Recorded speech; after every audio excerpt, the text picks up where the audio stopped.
Hello my dear friends, you're in the Military Summary channel, and today we will discuss the situation in the world on the 16th of July of 2026. Today we have a lot of very interesting updates, so let's start. And first let's talk about the conflict on the territory of Ukraine, where Ukraine itself during the previous 24 hours was on the brink of abyss. Today Zelensky decided to dismiss the Minister of Defense of Ukraine, Fedorov, and telling the truth, he managed to do this. He hasn't managed to replace him, but he has dismissed him. This is a very important situation, and according to information we have, Ukrainians liked Fedorov because when Fedorov became the Minister of Defense of Ukraine, from this very moment the Ukrainians intensified the use of drones. The Ukrainians began using drones to attack deep inside of the territory of Russia. The Ukrainians began attacking ships and vessels through the Sea of Azov, through the Black Sea.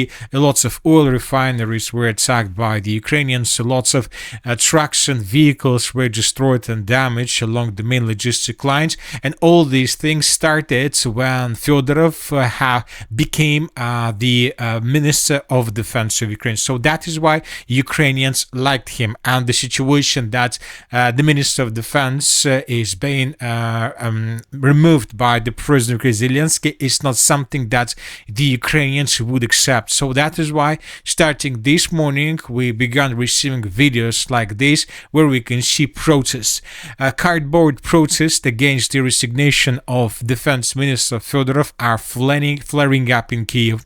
The protests have been joined by 9 other cities, including in the western parts of the country. Ukrainian media reports that criminal cases may now be brought against the former Ukrainian ministers in Torich.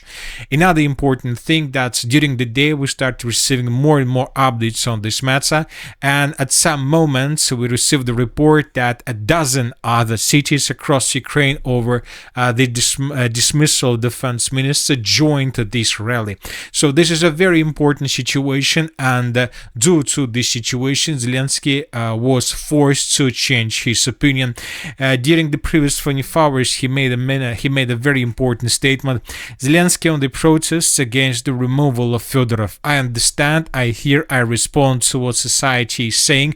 We are fighting for freedom and democracy. People have the right to do what they want. If they wanted to come out and protest, then they were right to do so. And he changed his mind regarding appointment of Igor Klymenko on the position of the Minister of Defense of Ukraine, but at the same time he dismissed Fedorov himself. So as of now, Ukraine doesn't have the Minister of Defense. There is a person who will serve as the Minister of Defense of Ukraine until 18th of August of 2026, but most likely then Zelensky will finish the situation and he will appoint Igor Klymenko. So we have a very big distance, very big gap between Igor Klymenko and Fedorov. They are completely different, the ministers, and they have completely different approaches. When talking about Fedorov, once again, he prefers to use IT technologies, AI, and many other different tools that the Ukrainians can use to fight with the Russians remotely. As for Klymenko, he is a former chief of police of Ukraine, and as you may know, when talking about the mobilization process and the recruit process, we know that there are recruiters themselves, and as we know, these recruiters are being supported with police officers, so which means that Igor Klymenko knows for sure how to accelerate the mobilization process on the territory of Ukraine. And as of the current situation, we see that it is much more important for Zelensky to accelerate the mobilization process rather than improvements in AI technologies and drones and so on. And another important thing is not just the conflict between Zelensky and Fedorov. There is a conflict between Fedorov and the commander-in-chief of the armed forces of Ukraine, Syrskyi. And Zelensky also made a statement on this matter. Zelensky said that they don't sit down with me, but these agencies should function independently. During wartime, the president shouldn't have to make that choice. I would very much like unity. The two sides didn't find it, and the problem here isn't just theirs, it's mine too. I don't absolve myself of responsibility. So this is the situation. Let's wait and see this evening of the 16th of July of 2026 and the next day how the things are going to develop. But most likely the protest will drop, the protest activities would drop significantly within the next several days, and when the situation in society stabilized, then most likely Zelensky will assign Igor Klymenko as the head of the Minister of Defense, which will allow the Ukrainians to intensify and to accelerate the mobilization process. And as Zelensky stated during the previous several days during his interviews, Putin might take certain escalatory steps after the elections. This could be an increase in mobilization. As we might know, according to information we have, currently the Russians have a little bit less than 800,000 soldiers on the territory of Ukraine who are fighting with the Ukrainians. And of course, we understand that if after the autumn elections, Russia announced mobilization, and if Russia mobilized, let's say, another 800,000 people, this will lead to the situation when the Russians will be able to increase their army and to make 2 times more army than they have right now, which means that from this perspective it would be very difficult for the Ukrainians to hold the lines, even if they have the most developed and advanced AI technologies and drone technologies. So this is the situation. Anyway, let's wait and see what is going to happen next, and meanwhile let's discuss the situation between Russia and Ukraine, and let's discuss the latest strikes between these countries. During the previous 24 hours, the Russians and the Ukrainians continued attacking each other using drones and missiles. The Russians, during the previous 24 hours, attacked the city of Kyiv and the city of Odesa. And this video was published this evening, and here we can see how exactly the Russians were attacking the capital of Ukraine, the city of Kyiv, between the 15th and the 16th of July of 2026. And here we can see explosions. The Russians didn't use dozens of missiles. According to information we have, there were between 8 and 10 missiles used by Russia. There were Iskander missiles and there were S-400 missiles. The sources reported that the Russians struck just 2 parts of Ukraine, just 2 places, basically the most western parts of the city of Kyiv and the most eastern parts. So 2 fire anomalies were recorded this morning, and lots of pictures were published on this matter, and through these pictures we can see warehouses, ammo depots probably, and parking sites with trucks that were destroyed by Russians during the overnight attack. So we don't have big videos where we can see, or something like this, where we could see the more details about these attacks, but one thing is clear, that if we zoom in these satellite pictures, then we'll see that in the area of fire anomalies we can see warehouses, and we can see trucks, we can see hundreds of vehicles, and we can see lots of places that the Ukrainians could use for military purposes. So probably this is the reason why the Russians attacked this territory. So here we have also lots of trucks as well.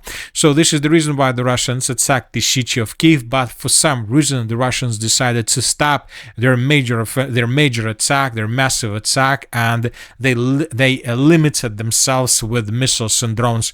The Minister of Defense of Ukraine this morning reported that the Russians used 164 air vehicles to attack the territory of Ukraine. This is a very big number in comparison with previous days, but this is not a massive attack.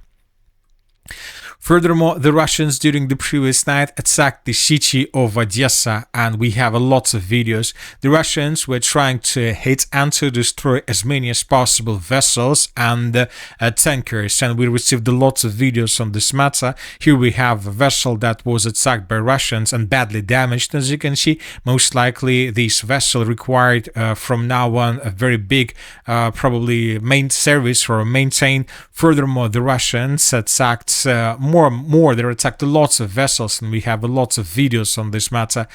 For example, here we have another vessel destroyed in the area of the port of infrastructure of the Yuzhny seaport of the Odesa region. Here we have black smoke and the vessel damaged by Russians. Here we have the port infrastructure of Chernomorsk. Here we have another vessel damage, and the Russians are not planning to stop these attacks, these tactics. They will continue attacking vessels, trying to destroy the Ukraine's logistics and probably export of products and goods through the Black Sea, as well as the import. And of course, during the previous 12 hours, we received lots of videos where the Russians were attacking these vessels using drones. As you can see, the Russians use drones. The picture of this video has a very good quality, which means that the Russians have no problems with the signal between drones and main and headquarters. Very good quality, which means that the Russians improve their technology significantly.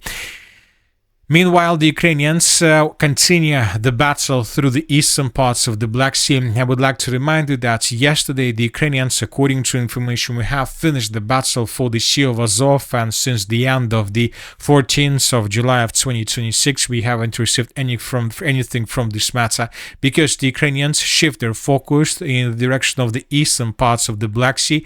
And as for this territory, we received lots of videos during the previous 24 hours where we can see how Ukrainians using drones were also attacking vessels and different ships and tankers of Russia through the eastern parts of the Black Sea. This video was published by pro-Ukrainian sources, and according to this video, more than 10 ships were damaged or maybe even destroyed by the Ukrainians. Furthermore, when talking about the eastern parts of the Black Sea, the Ukrainians were using not just drones, the Ukrainians were also using Navy drones and manned surface vessels. And here we can see these Navy drones attacking tankers in the eastern parts of the Black Sea. According to information we have, at least 2 tankers were attacked by the Ukrainians and probably damaged. So as we can see, and if the things continue developing the same thing, most likely in 2-3 weeks, neither the Russians nor the Ukrainians would be able to use the Black Sea for their purposes, or we're gonna have a deal, between Russians and Ukrainians, something like a grain deal that we used to see through the 2023 and 2022, probably something like this. So this is the situation in this area. We also have lots of satellite pictures where we can see all these tankers and vessels that were damaged by the Ukrainian side. Now let's discuss the situation on the ground. During the previous 24 hours, we received lots of very important changes, updates. The Russians continued their Zaporizhzhia offensive operation, and after a very long operational pause through the western parts of the Zaporizhzhia direction, the Russians resumed their offensive operation. And since the end of the 14th of July of 2026, the Russians, as you can see, have improved their position significantly. As of the end of the 16th of July of 2026, we haven't received video proofs that the Russians improved their positions in this area, but pro-Russian sources, very reliable sources, claim that this is the situation. The Russians continue advancing between the settlements of Kopany and Kamenskaya Stepnogorsk in the northeastern direction, probably trying to outflank the city of Orekhov from the west and from the northwest, and to bridge Ukraine's defenses in this area and to outflank the Orekhov agglomeration itself.